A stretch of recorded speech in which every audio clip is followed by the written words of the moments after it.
yet? Not yet, but I gave a good interview.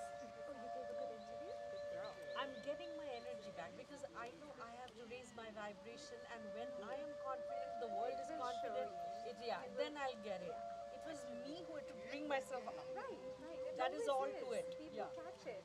You know, we all do. We unknowingly we are always silently talking to each other. I've started writing the journal, the gratitude journal. Now I Yes, do do more than it. 30 minutes, 45 minutes. First 10 minutes I Beautiful. just think. And it is only for that day, by the way. All that I'm thankful for Right. Oh is only for wow. that day. What you're saying is gonna is Oh. getting Okay. it's getting broadcast. Just Okay. Oh, Oops. but yes, I'm writing the gratitude journal. It's working. Energy is getting back. Shifting my mindset. Beautiful. We just work on ourselves. Meditating. We hold each other in love and kindness, and we hold each other ourselves with love, and that's it. And I just realized that I really need one of your meditation in a day because I have to hear your voice. So You are so Anapanasati, kind. Anapanasati, Yes. you have done it, but there are other videos. I said, no, no, no, this is not Barkha. Even though the content is the same, I need to get back to Right. Barkha's video. So I do have certain videos of yours. Yeah. I listen every Good. day, Good. and if I do Because more meditation, I yeah, love no, it. that's great because you feel your mind feels confident. The guidance that you're getting from that voice. So Yes. that's so nice. Now it's set in my system. Yeah, very good. Very good. Thank you. Hello, everybody. Hello. Yeah, it's 10:15. Hello. We are live. Are we live? Yes. We are live. So you're on camera, folks. What's that? It's a classes in session. Classes? Well, I'm not the teacher. No. No, no. Okay.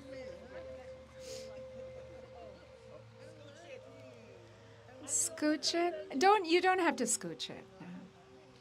Just be where you want. Oh, are you cold? Are you cold? Okay. Okay, great. You know, I was thinking, okay, first of all, let's welcome everybody because we are live, right? We are live. Good morning, everybody. Thank you for coming in. What a beautiful day, isn't it? Yes. So because I will forget, are you guys interested in doing a potluck? Because it's been a while, and I think we should gather and sit around and eat together. Do you want to do it here this time? Wouldn't it be fun? So shall we do next Saturday, right here? After meditation, we all eat together. What do you think? Paresh, what are you thinking? Next Saturday is in between Good Friday and Easter Sunday. Is everybody okay with it? All right, that would be so nice. Something simple. We'll just sit here, chit chat. Let's do it. Okay, great. I'll send the note out so you all remember as well. Right. So today I wanted to go back to the basics. And what I'm going to share with you is not just for people who are curious about meditation, who are novices, who don't meditate, but even for people like you and me. Because we need to keep refreshing our memory, our knowledge about meditation. Why do we meditate? Because knowledge is power. If you have more information about what you're doing, the chances are your experience is going to be that much more powerful. And also, I've seen a lot of people, they want to meditate, but they are inconsistent with meditation.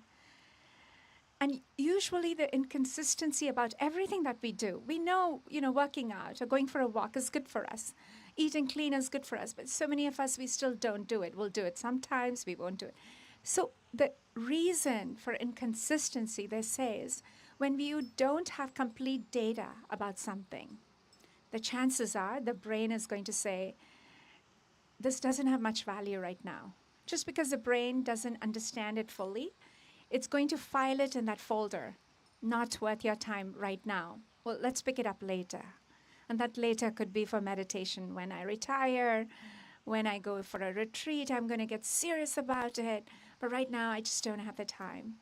So I want to try to see if I can help you resolve if you become inconsistent, and just to refresh your knowledge about meditation and why we meditate, okay? And I want you all to share as well because this is a discussion. So get ready with your answers because I'm going to pass this mic around. This cute little thing is going to be passed around. I know it's New version of mic now. yes, it's got this thing so it doesn't pop too much, right? David is very innovative. He'll always come up with something. But we keep losing things and then we do something new. I don't know how it works out, but it does always. Yeah. Anyway, so going back to why we meditate. So I want to start with this. It is obviously an age-old tradition, thousands of years old. It's got its roots in our tradition.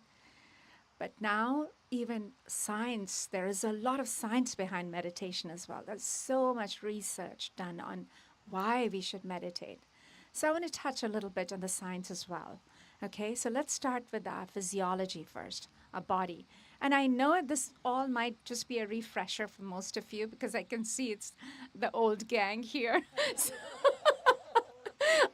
you guys are just have been there since times immemorial for me, which is, I love these faces, each one of them here. So I'm glad you guys are here. So it's going to be a refresher, so I'm going to be really quick about this. But then there are a lot of folks online who might find this important. So I will also slow down. So bear with me. So just to remember the science behind our physiology and what meditation does to our physiology, I want to take you back to prehistoric times for a minute. Travel thousands of years ago when our ancestors lived in caves. So imagine this cave woman coming out of her cave. It has rained for 10 days, and after the rain, she finally steps out of the cave. She wants to hunt for food. She looks at the vista across her. It's actually beautiful. Wildflowers, mountains, waterfalls, a thick jungle.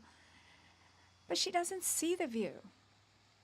Her mind and her body is scanning for danger. She's looking for predators. Her entire experience is shaped by just one question. If I go out looking for food, will I be eaten alive or will I come back safe? That's it. It's just black and white, pure survival. Will I be safe or will I be hunted down? And so her brilliant biology gears up for this imminent threat. Her cortisol spikes, her adrenaline rushes in her bloodstream.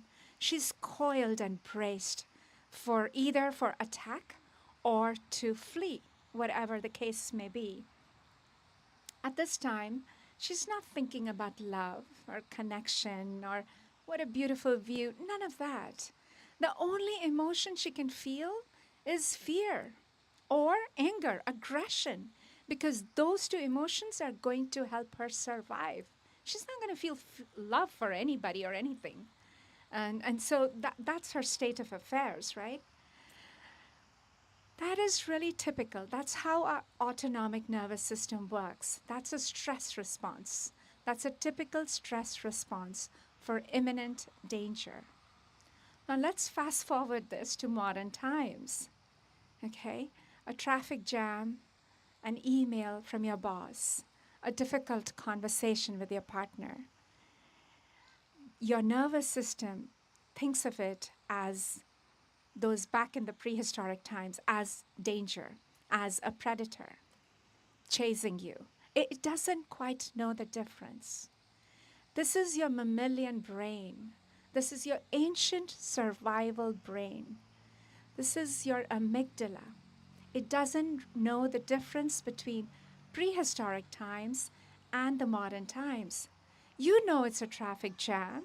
Yes, your body's launching this full stress response, but you have no danger in your life. Maybe you're just going to be late for dinner, but you're going to be living, right? But your autonomic nervous system doesn't quite know the difference. You have to teach the difference to the body. That's your job, to tell your brain it is safe, you're safe. So think of your autonomic nervous system as a seesaw. Like that's how I like to think of it. On one side is the sympathetic, which is the cave woman, the predator, the amygdala hijack, the cortisol, the fight or flight.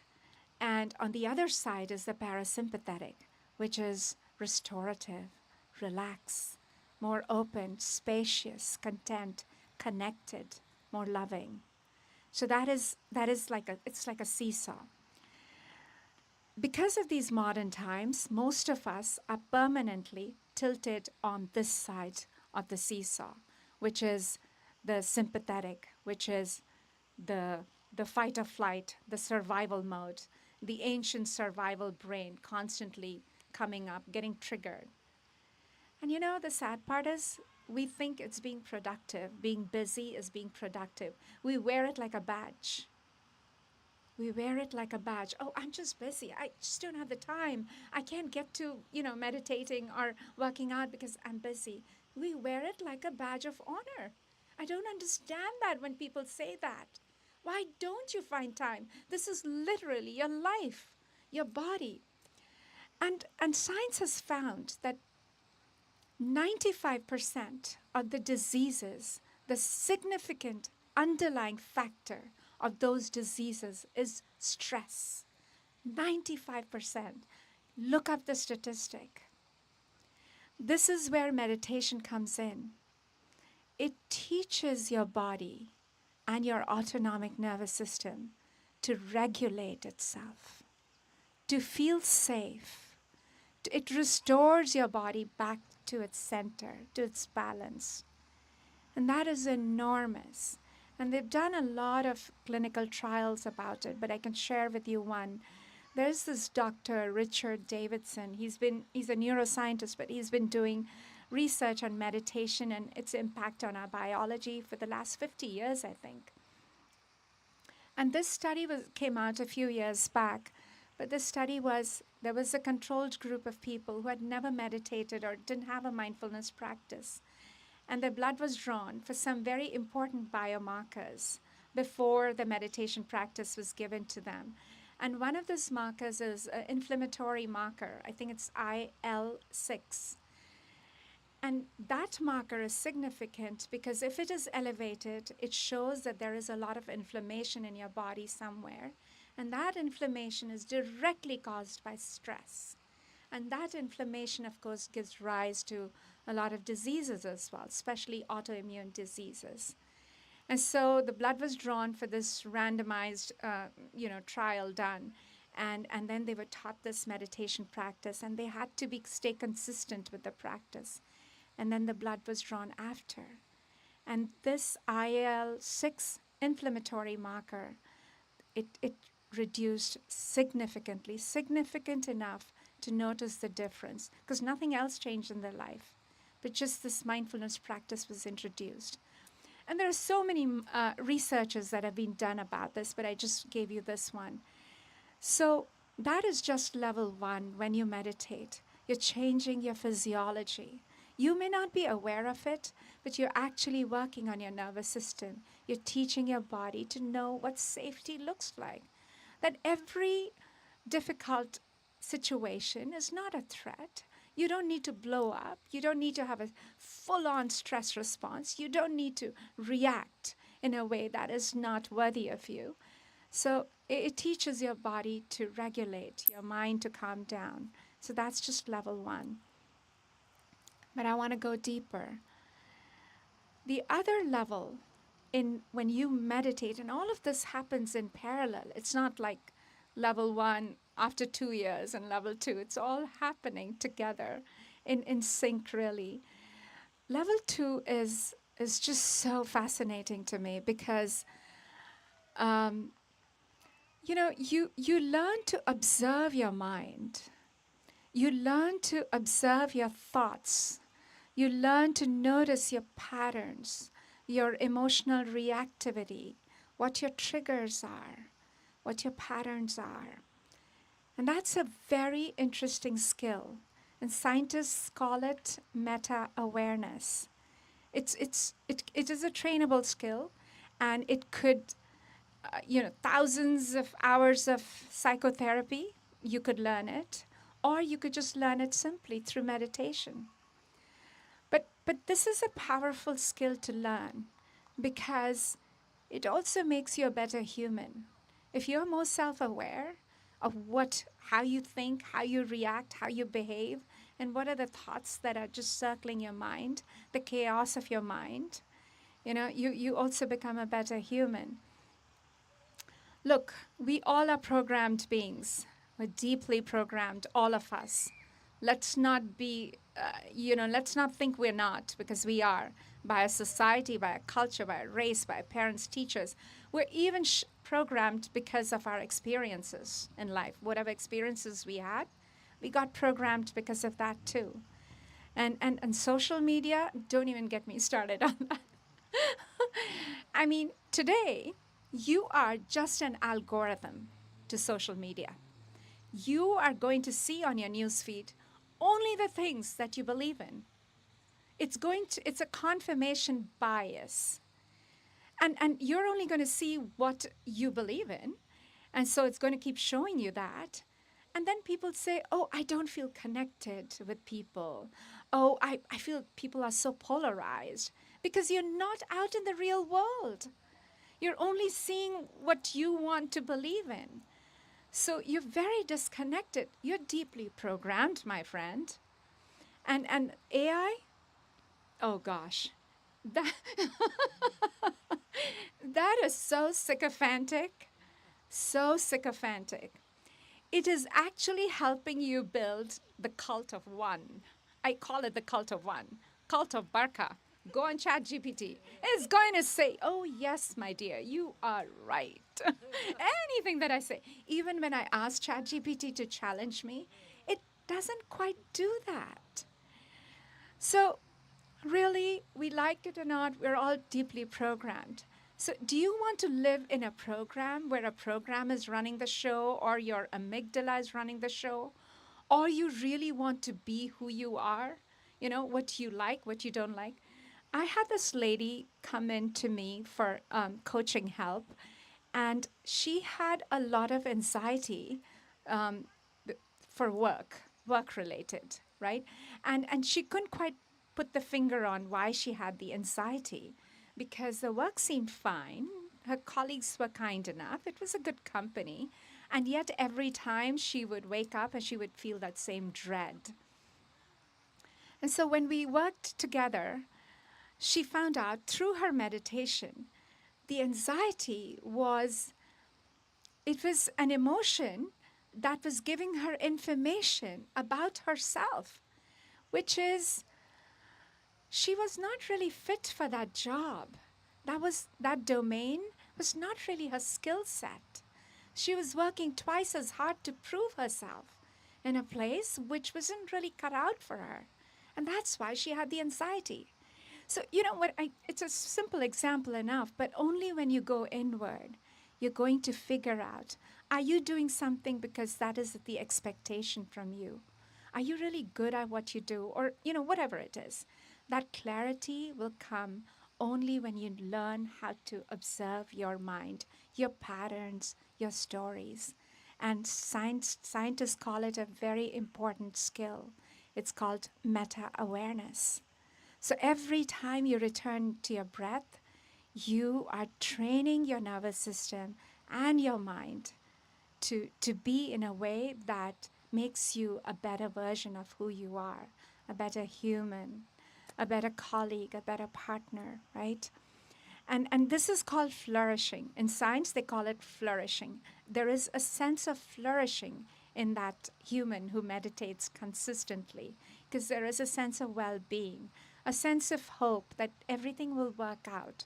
Things are okay. It is safe because you've learned to stabilize your nervous system. You've learned to observe the patterns of your mind. So it's called flourishing. And flourishing is very contagious. It so happens if you are a meditator, You not only take care of yourself, you take care of your colleagues, your siblings, your family as well, your community, because it is contagious. And quickly, there was another research done that in a middle school in Kentucky, Louisville, 800 teachers, and they were divided into two groups. This is really interesting to me. They were divided, and so these teachers overextended, underpaid, stressed out, fed up of their jobs. Okay, and so a few of them were taught this meditation practice, and they were asked to come every day for an hour before, which is a lot for them, and do this meditation and then go about teaching the students. And they were paid for it, of course, because otherwise nobody would show up. So, so, so they were, they did that. And then the other group was left by itself. It didn't matter. They were not taught any meditation. Everything remained the same curriculum, the same school. And what they found was fascinating. Obviously, the teachers felt more regulated, more calmer, but that's not what this research was about. They looked at the scores. And after that, there was a standard test that was given to the students of both the groups. And they found the students who were taught under the teachers who did the randomized clinical meditation trial did far more better in mathematics, especially, than the other group. And of course, generally too. So it is contagious. You silently impart your vibe, so to speak, your healing, your energy. And that's what they found. It was phenomenal. That it was a huge difference actually in the random, in these standardized tests. They found a huge difference between the students who were taught under the students who were meditating and the students who were not. So it is also contagious, right? So I tried to quickly sum it up why you should meditate.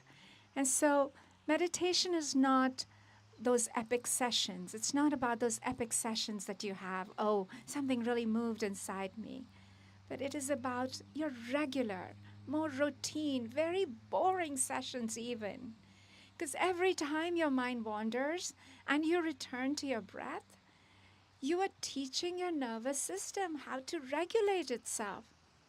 You're teaching self-awareness to your body, to your mind. You're doing a lot of work, even when your mind goes planning for lunch, and then you bring it back. You're doing this amazing work on your body and your mind. So never be disheartened.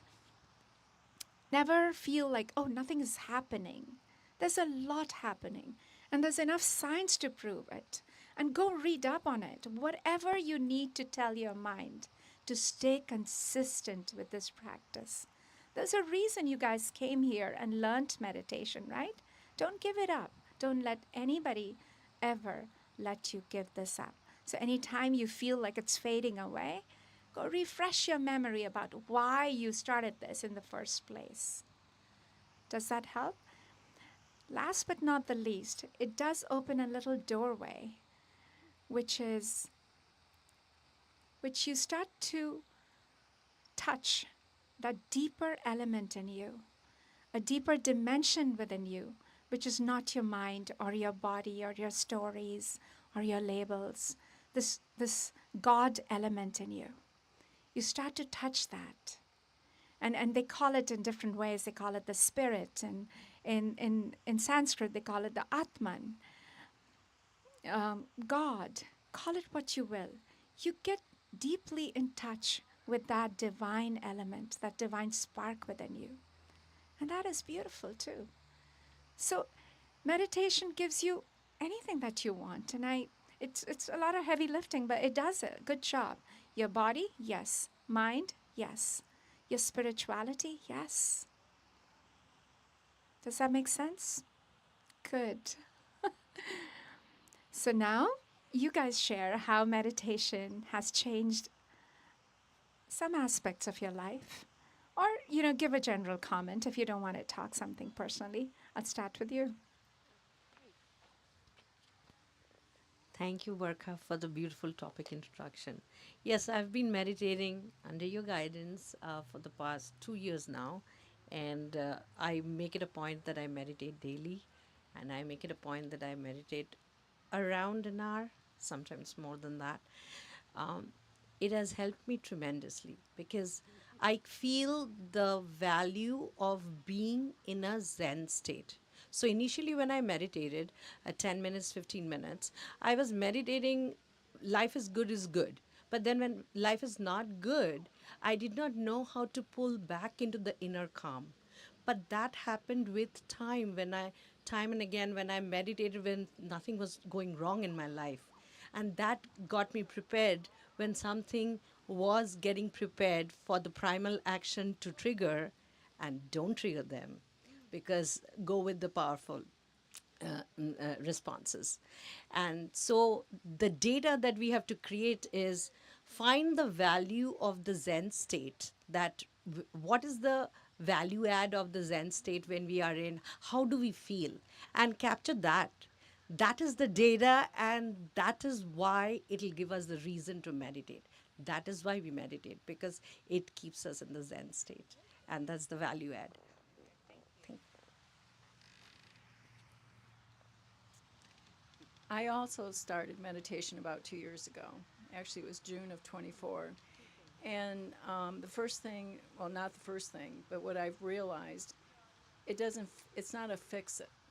It just doesn't fix everything, but it's a progress. It's continuous progression of getting to the state where I want to be. But I have experienced the Zen state, which it's very hard to describe except for that inner peace. You're grounded, the inner peace, your mind is clear, and all of a sudden you're thinking from your heart instead of speaking your mind or thinking about your mind. It's incredible. But what I have learned in 2 years, many things from your teachings, and when I see people, I feel people, which is amazing. It really is amazing. The awareness. I mean, I could walk and all of a sudden I could be drawn now to just a single mushroom that's I see in the distance. I mean, it's a whole different state of consciousness. And also the determination and the dedication to always improve myself. It's incredible. Thank you. I've been doing my meditation this past 2 years, and it had changed me a lot. You know, good time and a difficult time, how to deal with it. You know, it gives me that heart out there and my duty, and if I have a difficult time, how to manage it. And I saw that, you know, and I feel other people, they see it. Like my husband said, "Oh, you have to do meditation. Go for it." I mean, he see that, and I see that I'm reflecting at in my the place that I'm working. You know, if you know, I see the reflection from other people, and I calm them down. It was interesting. It happened yesterday. You know, this staff comes, and I was so having anxiety at that moment, and said, "Susan," I said, "What? You tell me how to calm down, and you're so anxious." I said, "Okay." I paused and I put myself down, and I saw that, and it was so good that I'm giving that reflection to other people, and they understand that. Thank you, Barka. What is this? Makeup? Is that what it is? I would say that meditation. I guess it's done a number of things, but I think the one thing that kind of stands out for me is that it's help with the just pulling back and just being aware every day. It's even if some days aren't as deep in meditation as others, it's still always a reset for me every day. But that reset and that awareness has been very transformational for me overall, just because I'm starting to notice things differently. You mentioned algorithm. Like our mind is just an algorithm too, right? That's all it is. And it's my chance every morning to feed it information that I want to feed it versus what everything else outside feeds it, right? So it's my way to reprogram or add data into the algorithm, right? But what it also started helping me notice is that everything out there is just, you talked about social media. I think everything out there, social media, AI, it's just a tool, and it's just an algorithm too. Like social media is an algorithm too. And at first I used to use it heavily, and then I stepped away for a few years, and I got back into it. But I'm more conscious about it now with meditation. It's like it's an algorithm, so I just tune it to what I want to see. And so when it shows me something I don't want to see, and I'm aware that's not what I want to see, I just tell it, don't show me that. And so now when I get on there, it's usually positive information. So it's now I'm using that as a tool to again reaffirm and reprogram my mind because I'm seeing more positive things now. And so I'm actually just using that as another data point to reprogram my mind. I mean, social media is an amazing tool, and I think people, it's like any other tool. If you don't use it right, it can be harmful. It is, and I think AI is the same way. And I mean, the best analogy that I've been I've been trying to think about, like, how do I explain this? And it's like the way I look at it is like, a blade is an amazing invention. Like it's helped us chop stuff down, cut things, build stuff. It's helped us make our vegetables and dinners at night. It's an amazing tool, but you can also cut yourself with it. You Yeah, it helps you do so many things, but you could also harm yourself with it, and you can harm others with it. So it's just how you use that tool. It's not anything. It's not to demonize any of this stuff. But it's just like, well, just be aware of it. Okay, don't get caught up in the, it helps. This is what meditation helps me kind of see it differently than just demonizing things. Like it is what it is. What is it? Figure out what it is, and then how do I use it? Can I use it to my benefit? If I can't, then that awareness. I guess all back to say, I've started seeing things a lot differently with meditation, and that's the impact it's had on me. I don't. It's definitely changed my perspective on a lot of things. So, and thank you for. Okay.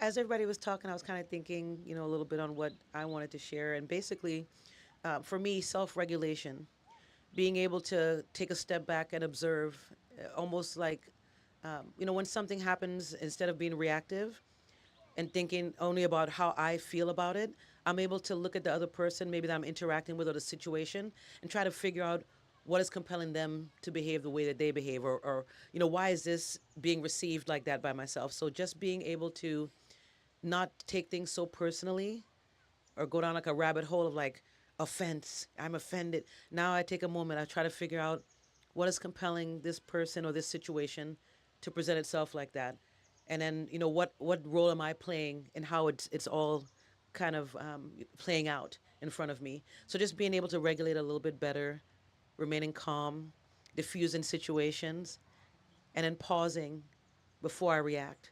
That's been probably one of the main benefits for me, especially as I don't even know how long we've been meditating. I was trying to remember. I don't even know anymore. Yeah, I was gonna say it's been Okay. over 2 years, over two and Yeah. a half years. Yikes. 20, 20, 2023. yikes. Wow. Yeah. So that's probably the main thing. Just Yeah. being able to be more observant and more empathetic as to why certain things are going on and how other people are feeling, and not taking it as an affront personally to myself.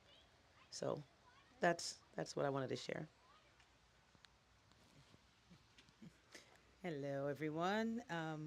Yeah, like we said, I've been meditating for over 2.5 years now, and under Barkha's guidance. So thank you very much. And the way that meditation has changed my life has been, I mean, I've always been an empathetic person, but just being less judgmental as far, and then just looking at everyone as we're all connected, right? And just looking at everything as a whole, and not just looking at things as myself, and seeing everyone as how we're seeing myself and everyone else, right? And seeing that we all have a piece of one another in each other, right? So just taking that step back, meditation is kind of my place where I work things out in my mind. So meditation is a place, especially I meditate every day, but it's the place where I must go when I'm frustrated, when I have something on my mind. That's where I have to go because that's where I work things out. And I work through things, especially if I have something on my mind or if something is complicated or if something comes up. That's where I have to go. Right. It's like that's you're right. Right. That's that's my padded room, right? That's like my padded room that I go to work things out, right? It's in it's where I go to figure things out, right?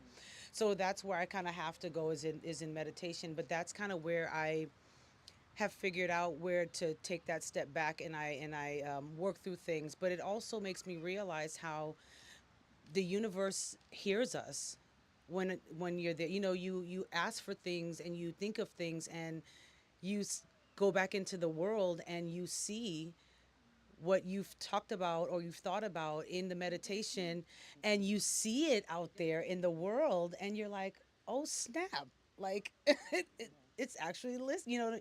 The universe, the divine, it's listening.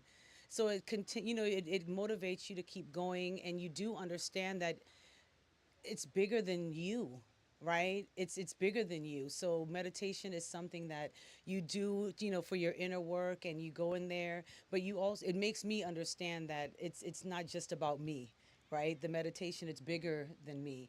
So that's one of the things that I do understand now, as I've been doing it for a while now, that it's about me, but it's bigger than me. So thank you. Okay. Okay.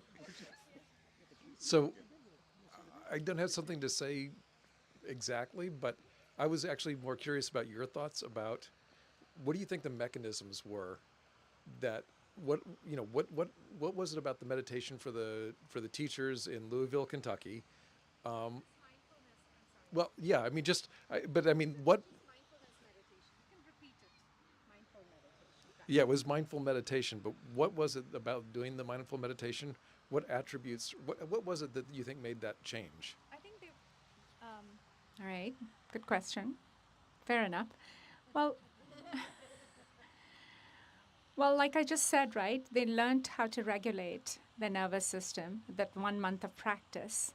And because they were regulated in their physiology, and they were more aware of the way the behavior and the thoughts were, and the way they were able to show up for the students, the way they showed up for the students.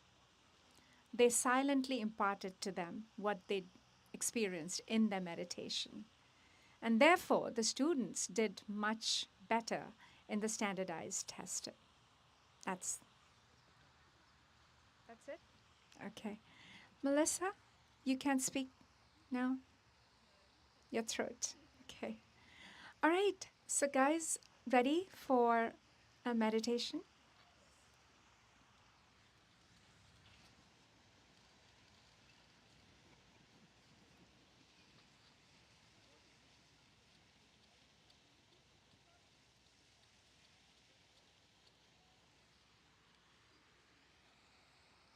Okay. Let's begin.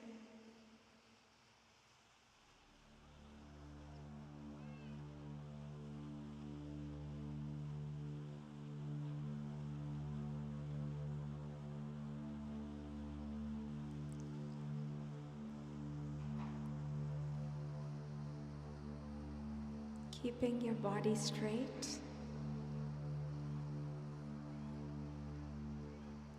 eyes closed.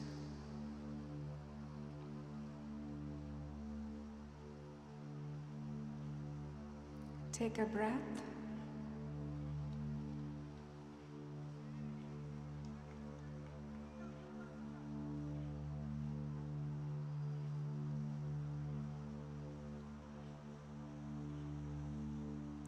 Breathing in,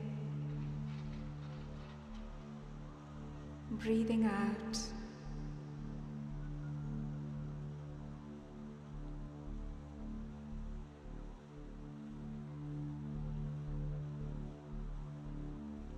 Relaxing deeply.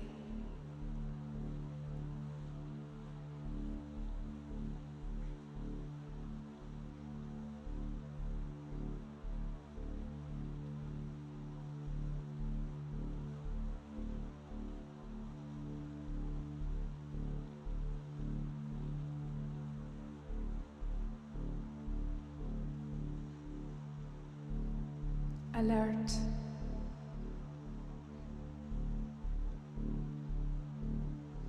Awake.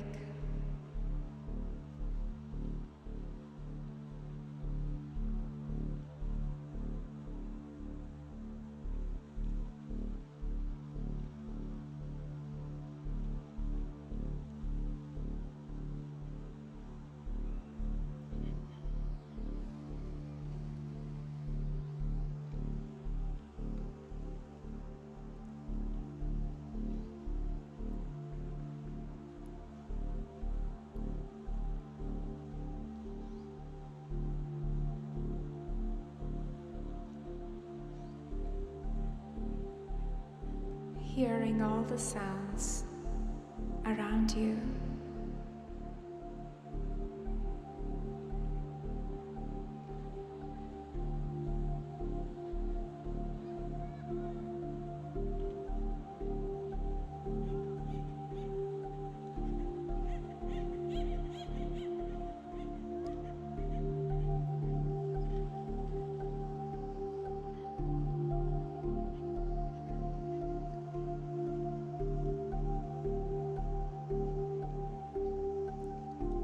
Observing the light behind your closed eyes.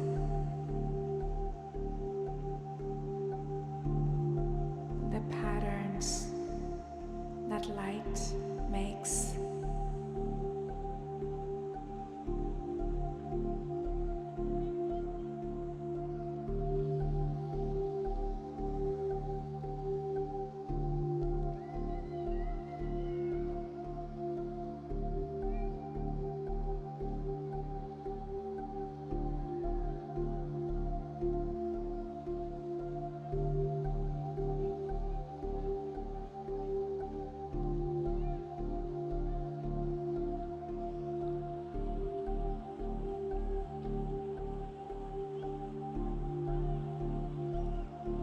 Observe the temperature on your skin. Do you feel warm? Do you feel cool?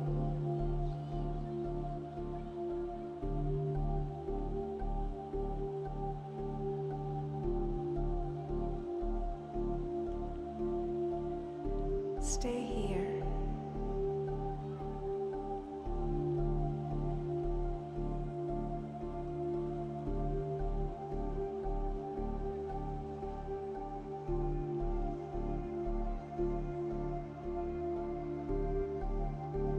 Feeling the touch of the air on your skin.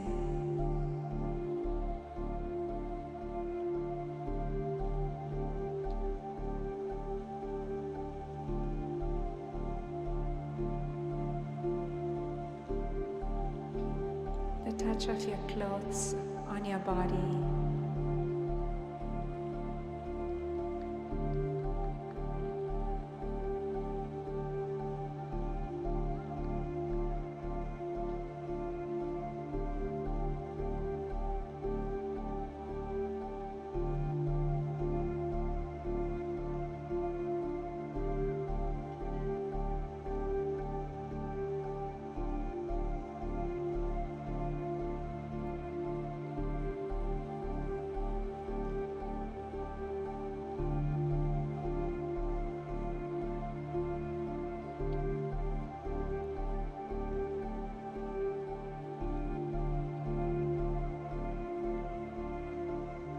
And what can you smell?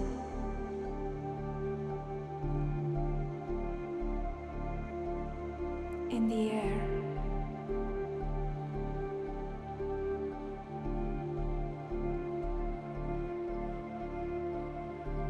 Go really subtle on this one.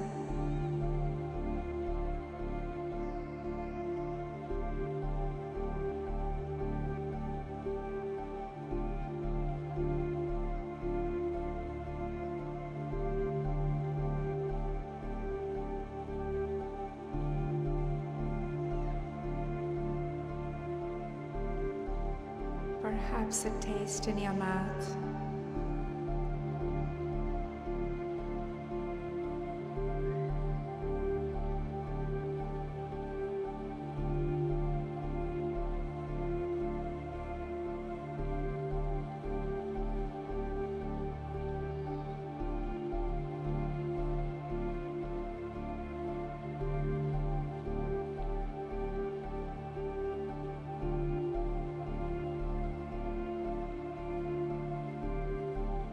Relaxing, alert, present, very present.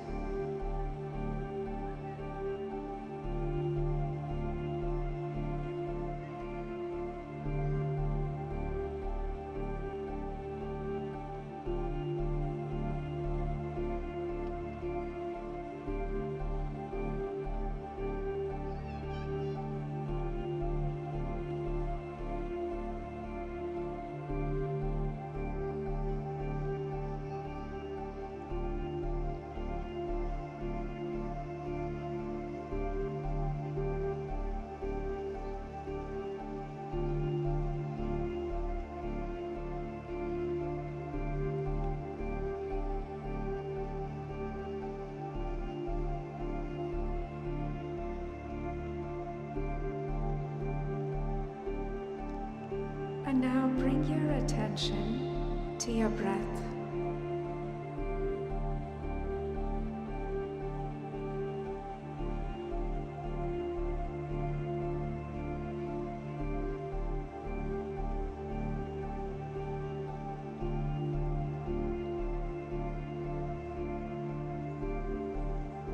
The coolness of the air as you breathe in.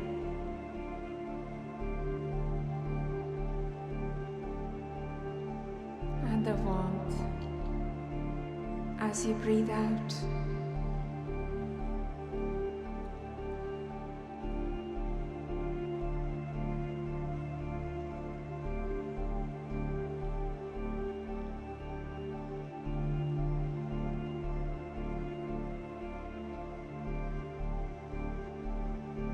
Stay with your breath.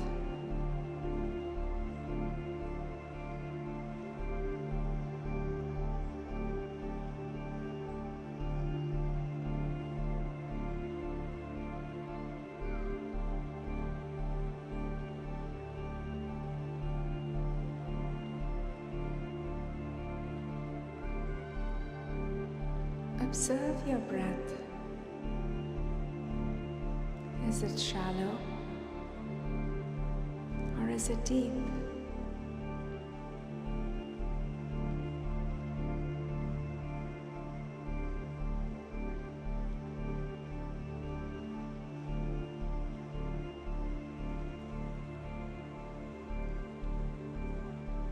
See if you can deepen your breath.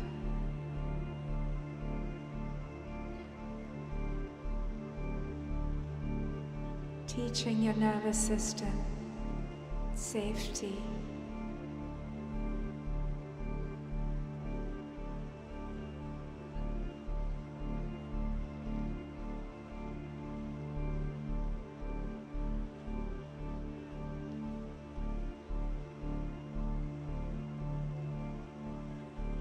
Your breath.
begin to observe the entire passage of your breath.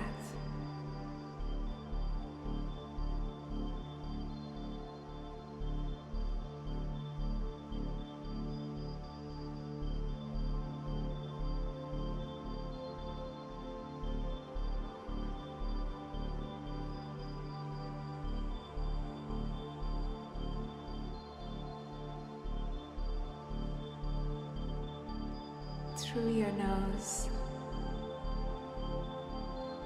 and down into your body.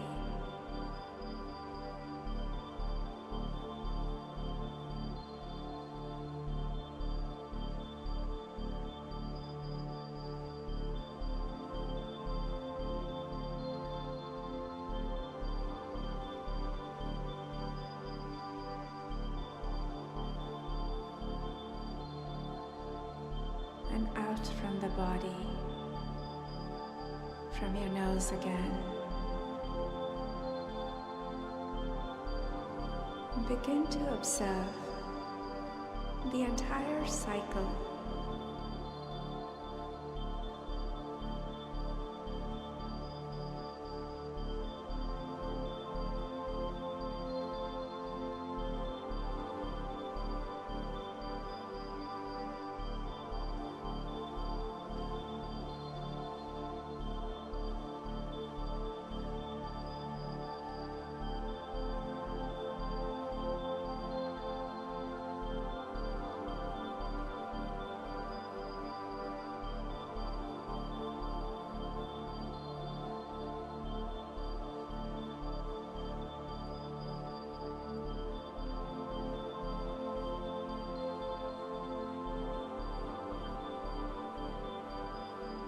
Staying with your breath.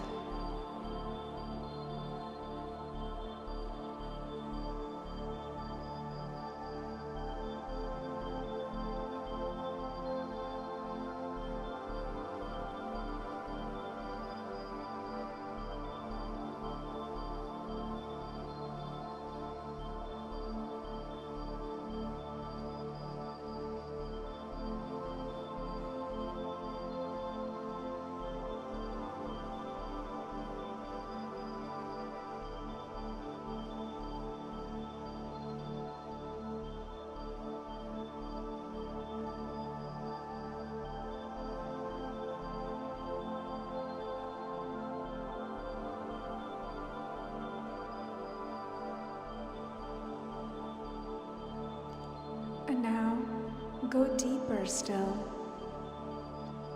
Observe the gap between your breath.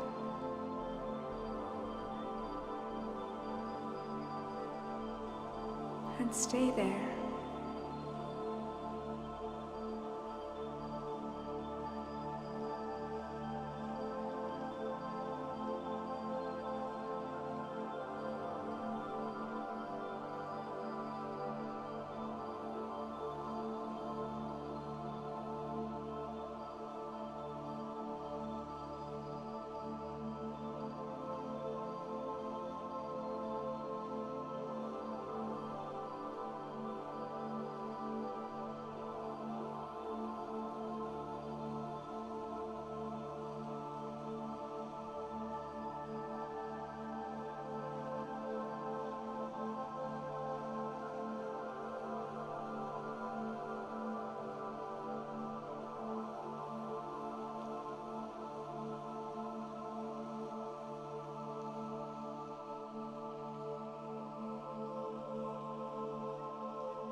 And if your mind wanders, return back.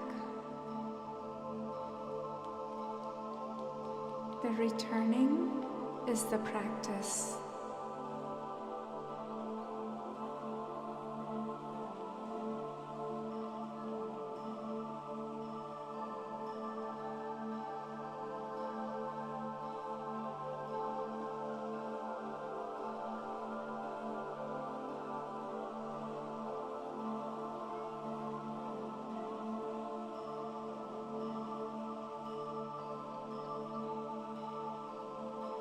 Alert,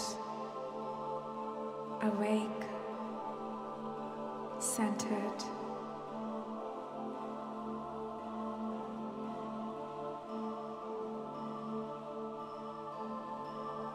Teaching your body safety and regulation.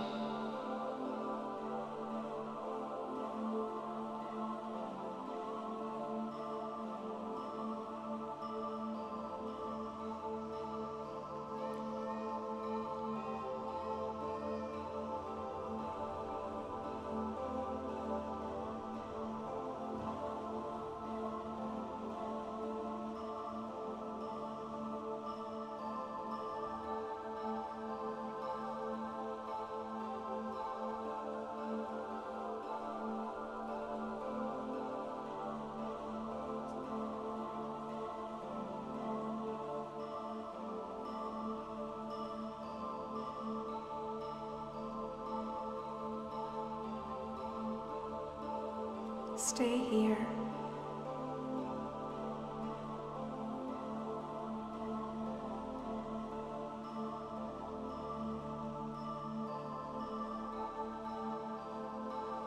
Stay connected.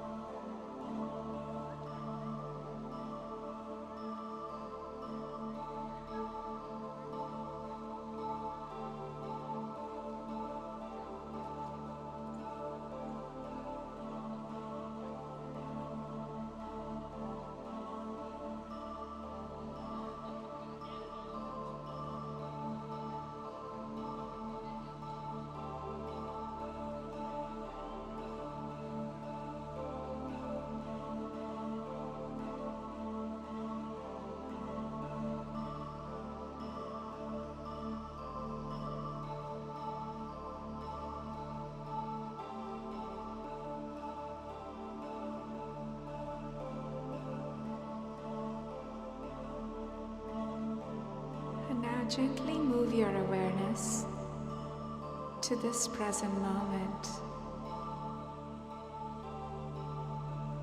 The moment as is.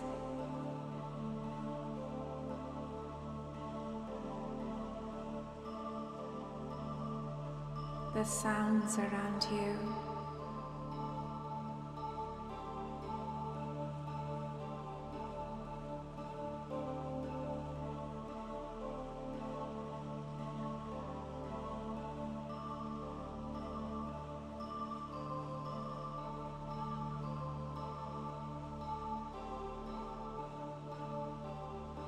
The dancing of light behind your closed eyes.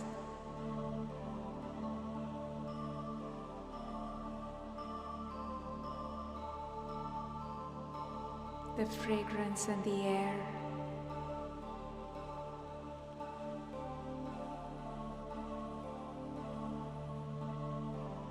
The touch on your skin.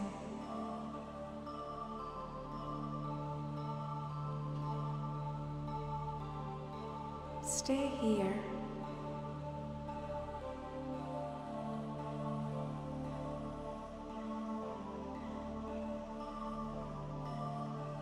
Learning to accept this moment as is.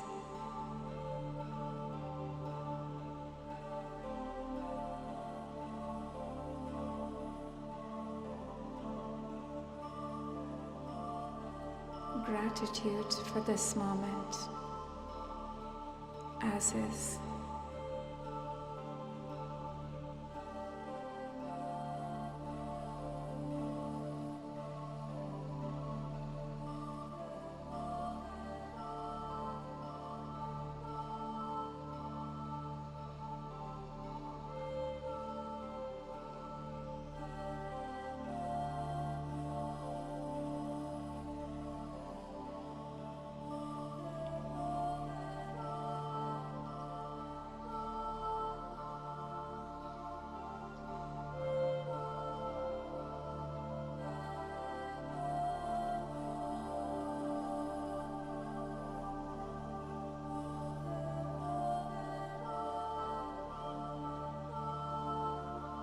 This moment, your breath, and you.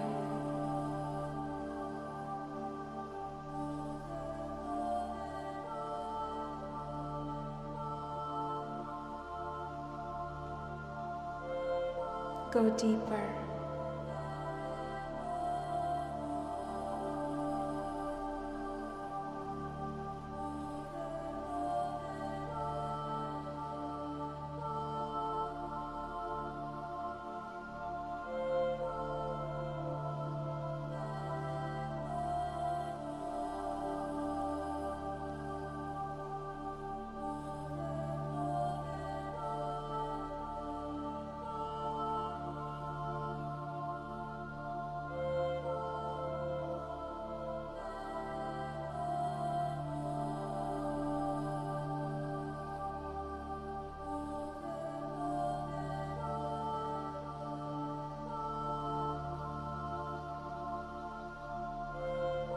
The stillness of this moment.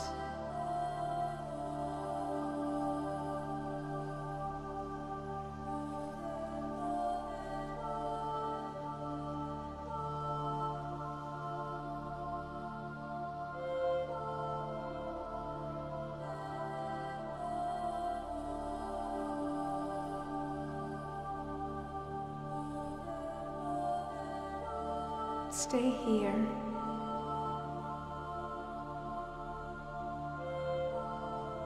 This moment.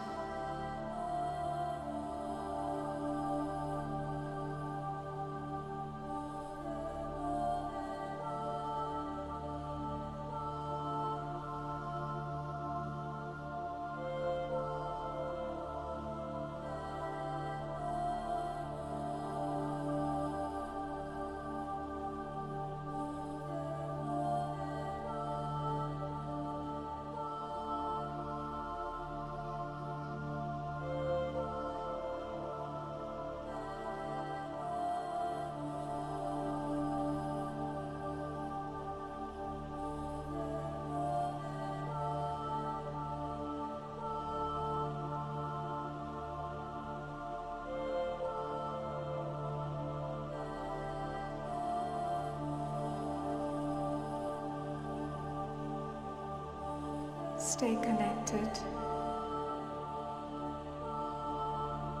alert.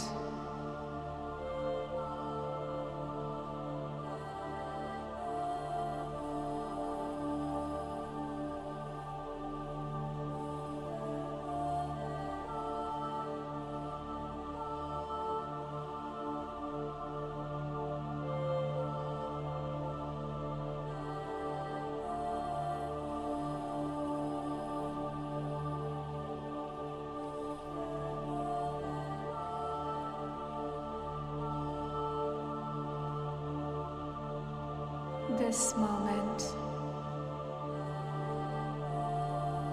your breath,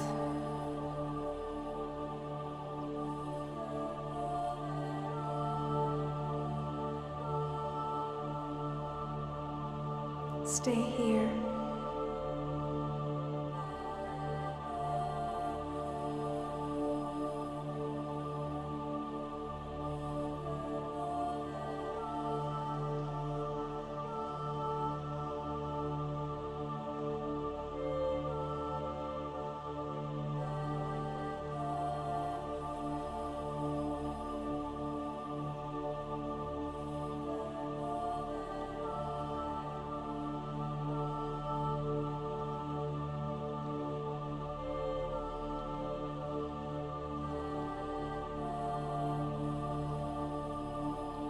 Stay with the moment.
stay here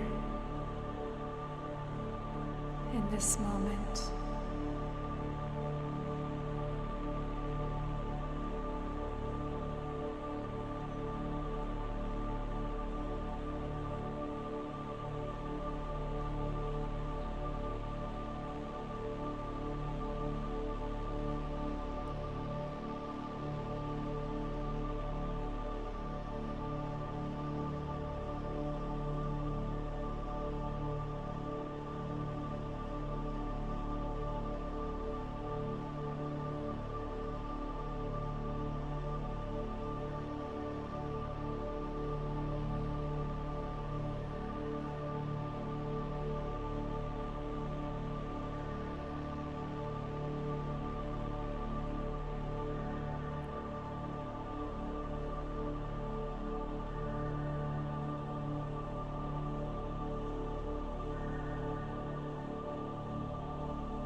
This moment and your breath.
This moment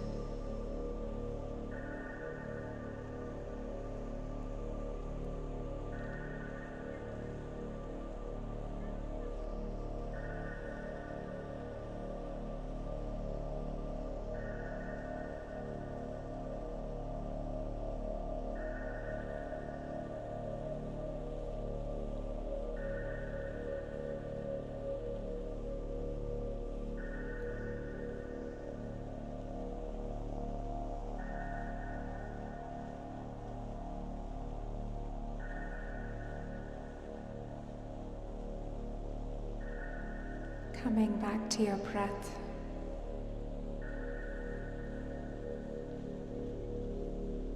Observing the temperature of your breath on your nostrils.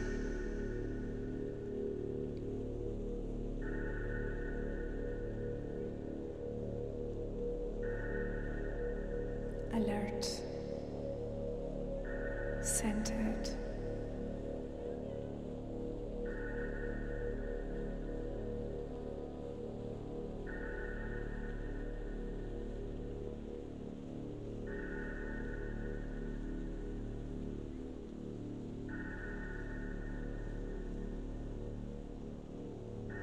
Observing the gap between your breath and learning to stay there.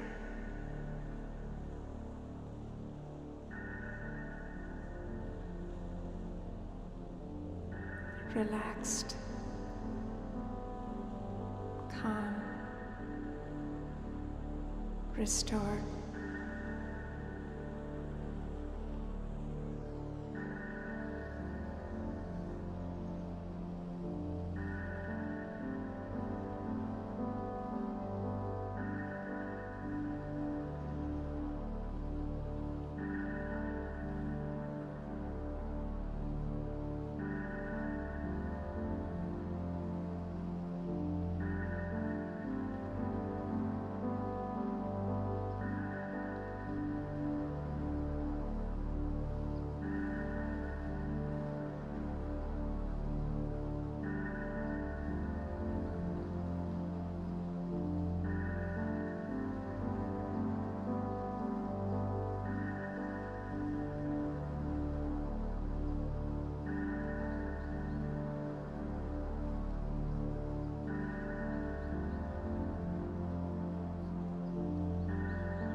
Sending gratitude and healing to your body,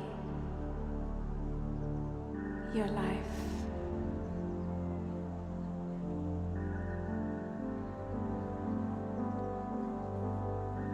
Relaxed, safe, centered.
And when you're ready, you may begin to open your eyes to love, light, and letting go. Namaste.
I think it was a good meditation.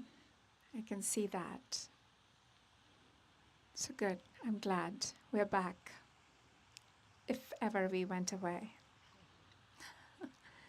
So I hope to see you guys next week. And, I don't know if we need to coordinate who's bringing what. It's a lot of work for me, so I don't want to do it. I'm sorry. Can somebody take charge, please? Sangeeta. I'm sorry? There you go. And just mention what you're bringing so I don't bring what you bring. Perfect. That works. I'm looking forward to that already. I'm hungry. Okay, let's say bye to everybody online. Bye, guys. Thank you. 15 people. Very good.